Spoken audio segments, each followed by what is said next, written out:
So I'm going to show you how to add Gemini to your Galaxy Tab A11. If you find this video useful, don't forget to like and subscribe. So simply go to the Google Play Store and then hit the search icon and then search Gemini.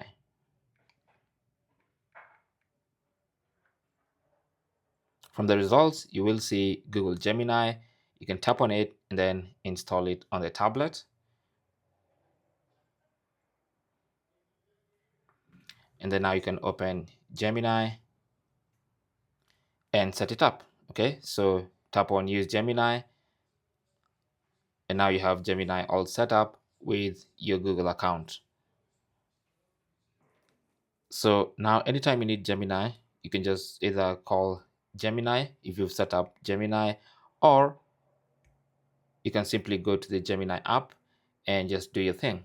Okay, you can always go to Gemini settings and set everything up, like Gemini's voice, or talk to Gemini hands-free so that you can say, hey Google, to get help from Gemini. Okay, that's how to add Gemini on your Tab A11. Thanks for watching and good luck.